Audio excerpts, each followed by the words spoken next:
what's up guys, welcome back to another Copper Drop Productions video. In this week's video, Alissa and I are embarking on a pretty cool build. We're going to be building her R33. As you would have seen in previous videos, Alissa's got a pink R33 Skyline, and as you would have probably noticed in a couple of the last videos, it's not turbo. It has a full NA driveline. I'm talking NA gearbox, NA engine, the whole lot. Although the shell is originally a turbo shell, it's a GTST shell, not a GTS shell.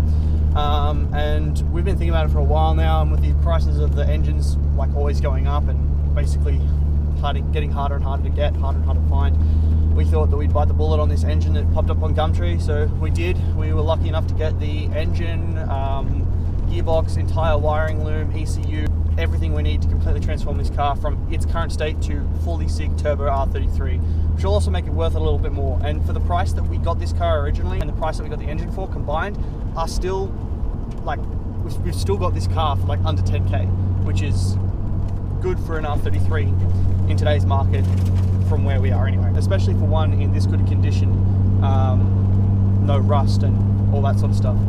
So yeah, we're pretty keen to start that. We're on our way now to Alissa's parents' property because that's where we're going to be doing the build. There's not enough room at my place to start another build, and they've been so kind as to lend us their shed to do it all in. So we're going to be doing the whole thing there, and by the end of this little build series, this car will be going on its own.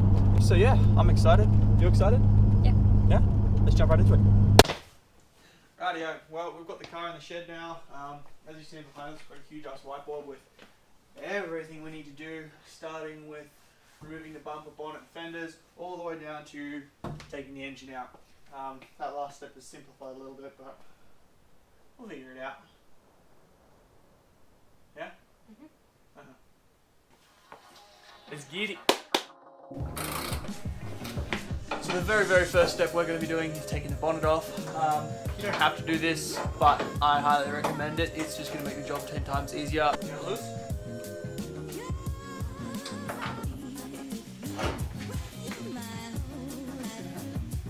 Over here. Up. That way.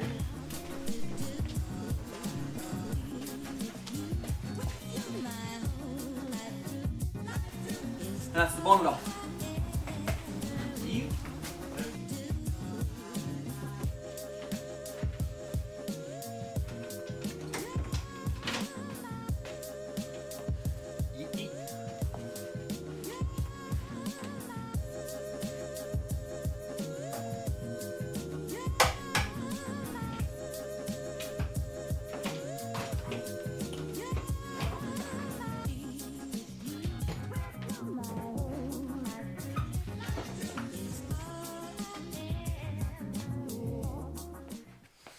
Bumpers off, bumper is off, bonnet's off. Next to come off is the fenders. So we're going to jump in and do that now.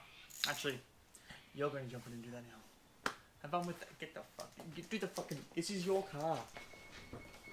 And of course, for the fenders to come off, we have to take the side skirts off. So that's what we're doing now.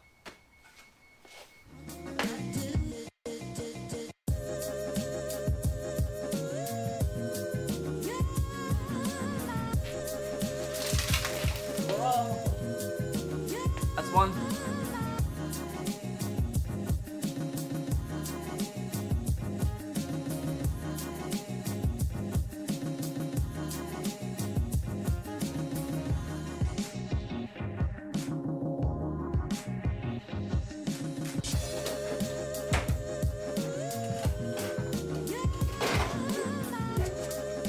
Well, that's one very, yeah. Wait. That's one fender out. Sheesh! That thing had some dirt in it. On the upside, underneath the fender looks incredible. Like, if we decide to paint the engine bay when the engine's out between now and putting the new engine in, I don't think we'll have to paint that, honestly. I reckon we just leave that the way it is and mask practically where they've masked, like I did in the 32. And just do the interior, and just do the engine bay. Leave this how it is because it's, besides some overspray, it's perfectly fine. And the overspray isn't a big deal. It's also good that we're taking these off because we can get all this shit out, which is what, when it gets wet, holds moisture and ends up rusting or causing rust. So that's good.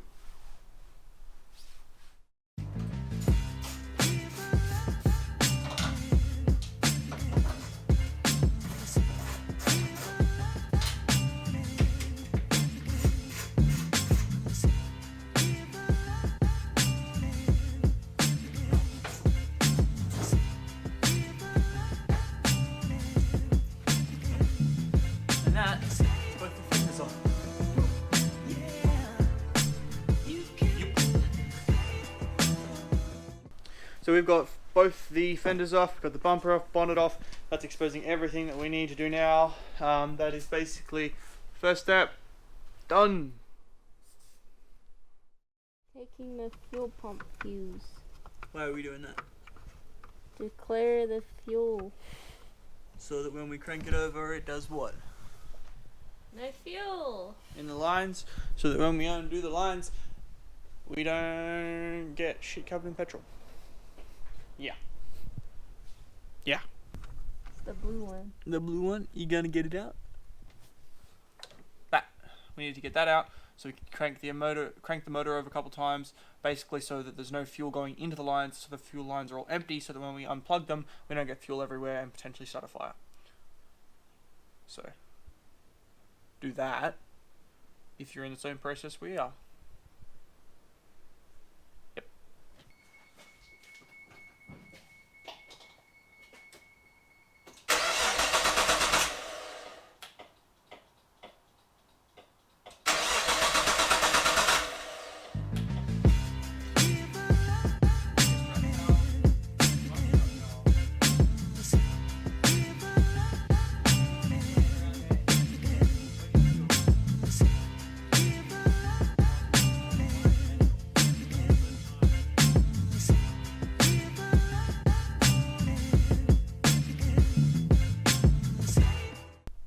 Fuel lines are off.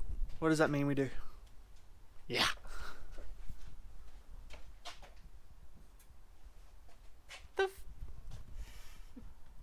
Make it look satisfying.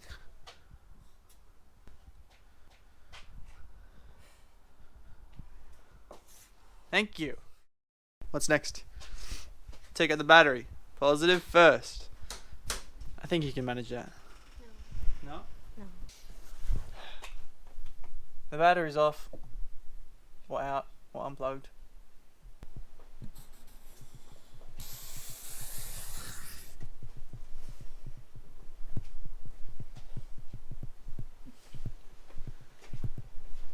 Why do you like this?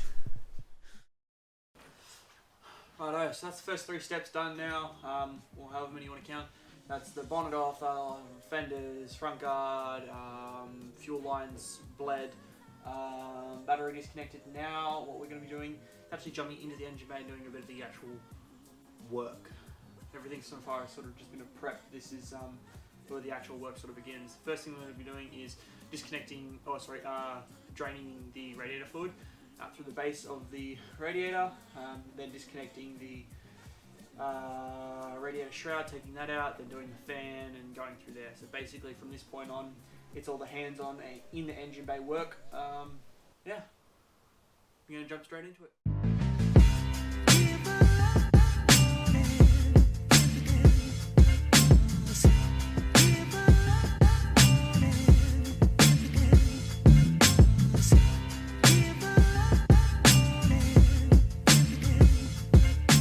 Okay, so we've fully removed the coolant line, making it a little bit easier. In the process of removing the radiator, I'm already out of breath and I've been talking for 5 seconds.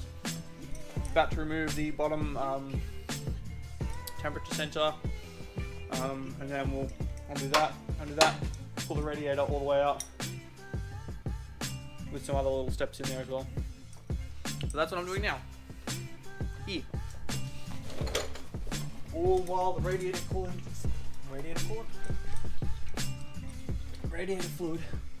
is still draining. Just take the fan out the bottom, but no be too loud. Fully disconnected. Shroud isn't off, but I figured it'll come off with it pretty easily, so I'm not too worried. So I'm just gonna pop it out.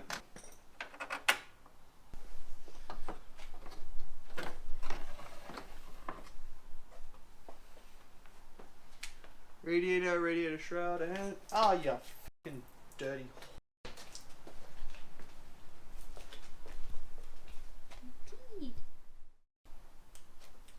Right, yeah. Well, the radiator's out, radiator shroud, blah blah blah blah. Obviously, it's all drained. So that's another one we can tick off the list, which is good.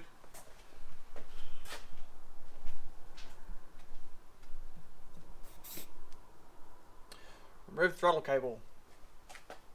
At least that's an easy one. Undo intake piping for intercooler for a GTS-T. For us, that's quite literally going to be take this off. And then undo all the wiring. That's going to be the big one, which will, yeah, take a while. Remove vacuum lines, blah, blah, blah, blah, blah, blah. We got all the stuff to do. We got a lot of stuff to do. So, we'll just keep going. We'll get there eventually. I reckon this will be the easiest step in the entire process. Okay.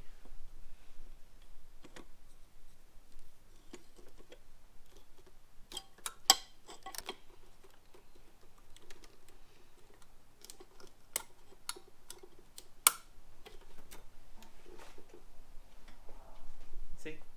And another one.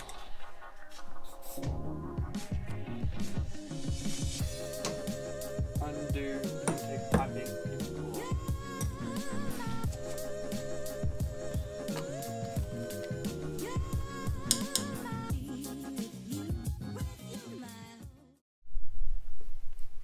Alrighty guys, well it's day 2 of working on Alissa's Pink 33, pulling the engine out. Just a bit of a recap. We have gotten through the first 6 steps. The rest of it's basically going to be all wiring and stuff from the top of the engine bay, and then jumping underneath and doing all the gearbox stuff, gearbox wiring, gearbox belts, blah blah blah blah blah, all that kind of stuff. We don't have Alissa today, or in this portion of the video we don't have Alissa, so I'll be working on the car by myself. So I'm probably just going to mount the camera up, film a whole montage through, and get that wiring undone.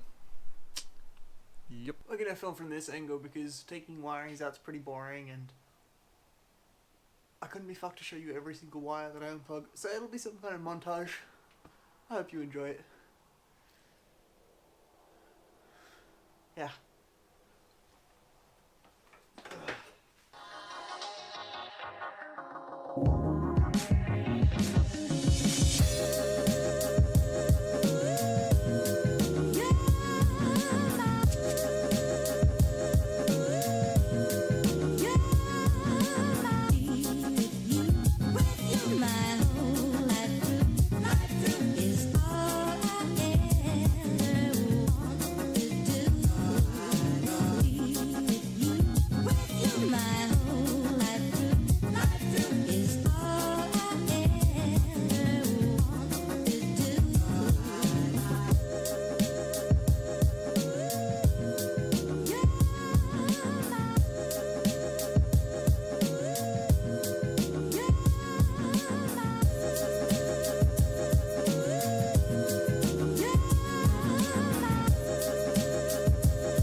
This entire section here is done now. Going to be moving on to, I think it's already actually done. I might have just done it in the process of doing the last.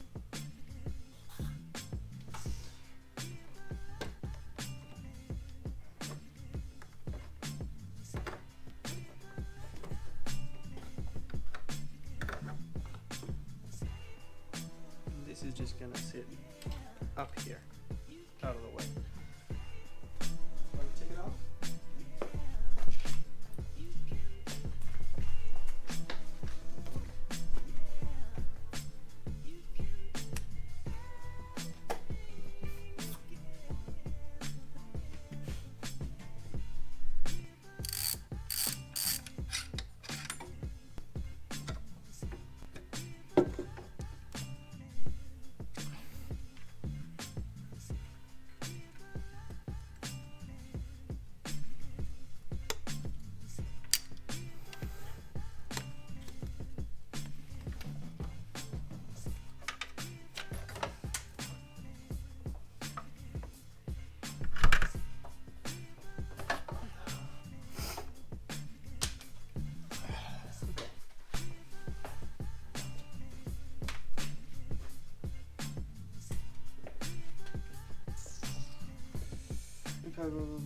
That's it, yeah. That is 1 through 10 done. That's everything on top of the motor and up here. I've been under the engine bay a bit still, so I don't know why they separated it into underneath and on top. But that's officially everything. I was going to say fiddly, everything fiddly done, but it's really not. It's just everything up here done, and it looks like a rat's nest at the moment. And I imagine if I was in the opposite position, putting this all back together. Nah, fuck that. We're about to be in that position too. So yeah. Anyway, next thing to do is to jump underneath the car and do all these things. These are all a bit more hardy, sort of. Things to do. Remove the exhaust, that's just going to be a pain. Engine mounts, brute force. Drive shaft again, brute force. And then it'll just be the gearbox, chopping that down. That'll be interesting. Filming underneath the car is also an incredible pain in the ass. So we'll see how we go with that. Yeah.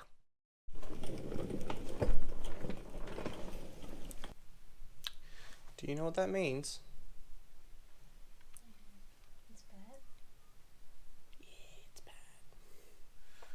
Two broken studs and one incredibly sudden bolt, but it's out.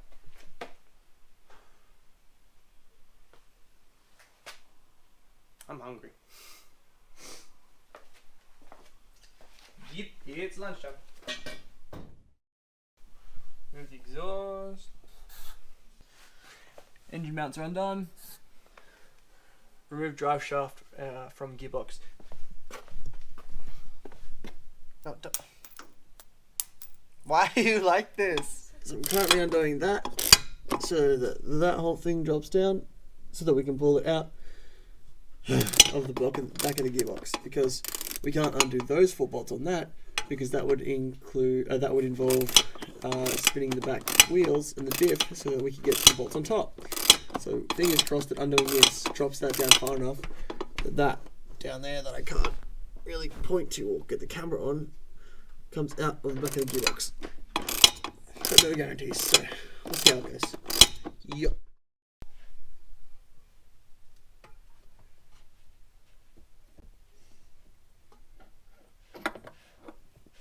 Of course you're not going to leak anything.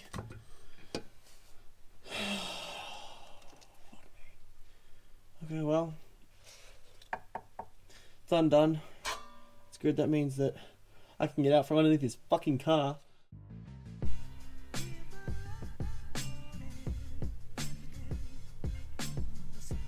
Alright, well that is just about everything done and off the engine and gearbox driveline. What we'll be doing next is deciding whether or not we want to pull the engine and gearbox out together or whether we want to separate them.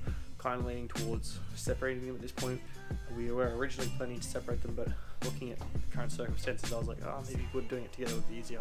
But I think doing it separately would just be probably the better, proper way to do it, just because we don't have a lot of roof clearance, and if we do end up hitting something up here when we're pulling this out, it's just not going to end well. So we're going to separate the gearbox. Alissa is currently taking apart all the interior. Screwdriver. I need screwdriver. Taking apart all the interior so that we can drop that straight down without catching and everything and making it a pain in the ass. So yeah. Quick jack under the gearbox. Remove the speedo center plug. Undo starter motor bolts. Starter motor's right there. After some brief conversation and a few thoughts, we decided to take the gearbox and engine out in one go, just because we think it might be, it's not necessarily going to be easier, but it's just going to be better than fuck assing around for another few hours, and it means we can actually do it now. So all that's left to do is to set up the crane, undo the cross member bolts, and then fuck ass around for about an hour, pulling the engine out. So the rest of these, move that, blah, blah. Undo engine gearbox belts. Nope. Duh, I guess we should still do that, but I mean, did. Yeah, true. So that's what we're doing now. So we're gonna set up the crane. And fingers crossed it goes off without a hitch.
struggle and a lot of swearing, we managed to get the engine out.